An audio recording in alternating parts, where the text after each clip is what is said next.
प्रिय विद्यार्थियों, मैं Ranvijay Pandey Deoria senior secondary school Deoria की ऑनलाइन कक्षा में आप सभी बच्चों का बहुत बहुत स्वागत करता हूं। आइए आज हम लोग जो वर्ण के अंतर्गत जो व्यंजन वर्ण हैं उनकी चर्चा करेंगे।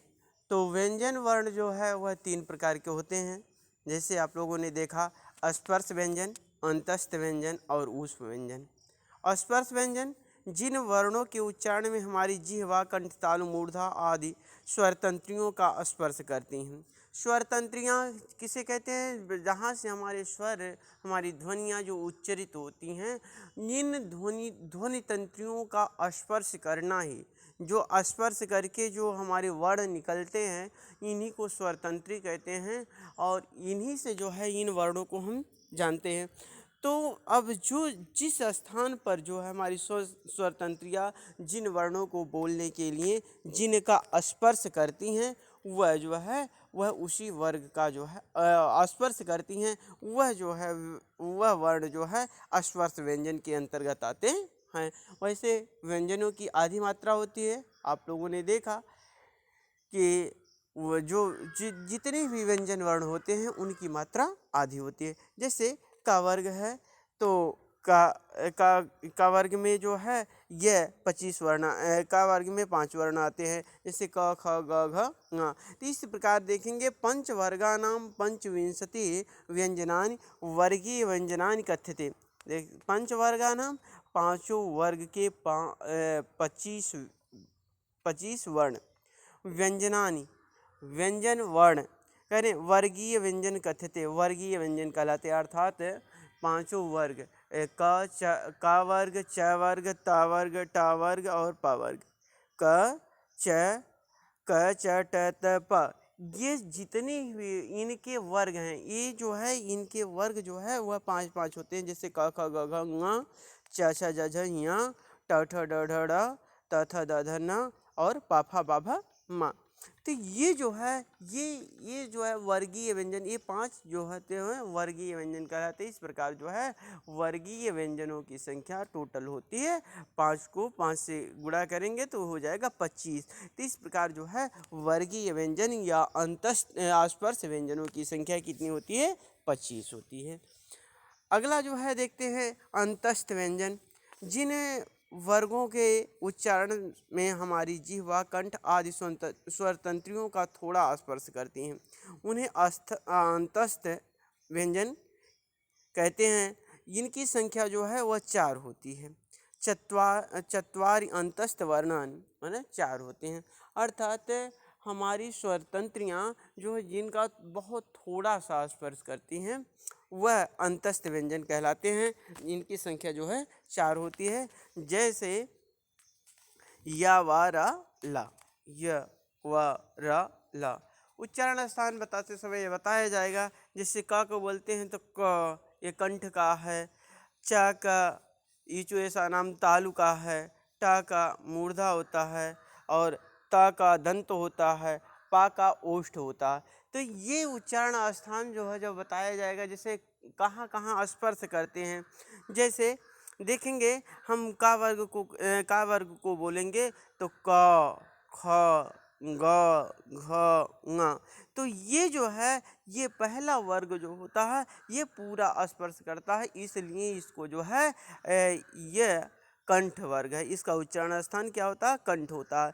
जैसे चा का देखेंगे, चा का बोल के हम अनुभव कर सकते हैं। तो चा बोलेंगे इचु ऐसा नाम तालु, इसका सूत्र होता है तालु। तो ये तालु पर स्पर्श करता है। तालु किसे कहते हैं? जैसे हमारी जिह्वा जो ऊपर चा बोलने से पहले जो हमारी जिह्वा ऊपर तालु में, अर्थात जहाँ खुरदरे भाग से चिकना भाग जो होता है वहाँ स्पर्श करती है, तो वो क्या कहलाता है? तालु कहलाता है। जैसे बोलेंगे चा छा जा झा या, तो ये हमारी जिह्वा जो है ऊपर हमारे तालु को स्पर्श करती है। अर्थात आप लोग जिह्वा को ले जाएंगे, ऊपर ले जाएंगे और वहाँ अपनी जिह्वा को इधर उधर करेंगे तो वह आपका जो है खुरदरा भाग से जो चिकना भाग होगा वह तालु कहलाता है। ठीक। तो और टा ऋतु रसाणाम मूर्धा, मूर्धा, जैसे ट, ठ, ड, ढ। हमारी जीवा आगे जाती है, थोड़ा सा मुड़ती है और स्पर्श करती है।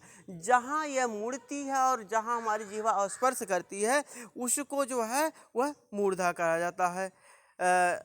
और तवर्ग, ता, था, दा, धा, या। अब देखेंगे या ये जो है दंत का स्पर्श करती है। दंत अर्थात जो है हमारी जिह्वा बोलते समय, जैसे आप लोग बोल के अनुभव करेंगे, ता, था, दा, तो बोलेंगे ता तो हमारे दांत को स्पर्श करिए, हमारे दांतों को स्पर्श करिए।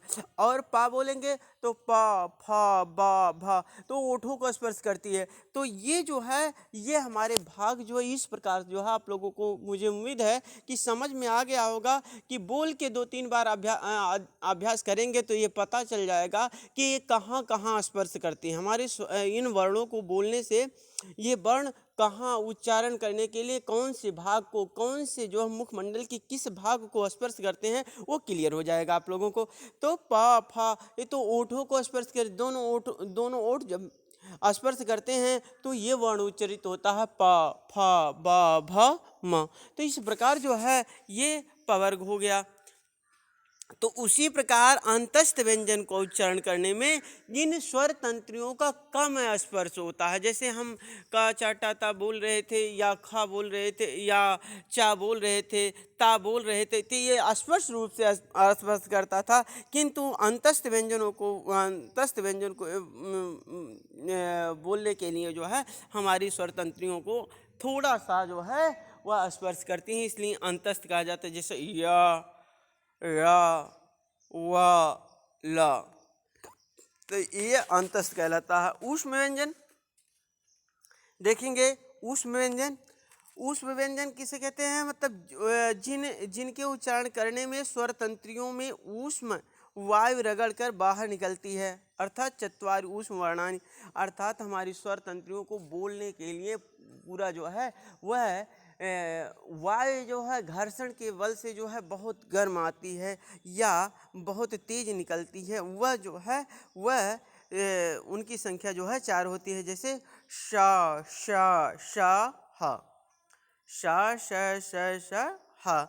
इस प्रकार जो है ये शा, श, शा, हा ये ऊष्म व्यंजन हुए। ऊष्म व्यंजनों की संख्या कितनी होती है, वह 13 होती है। क्षम्यताम, ऊष्म व्यंजनों की संख्या जो है 4 होती है, स्वर 13 होते हैं जैसे इसमें दिया हुआ है, और व्यंजन 33 होते हैं।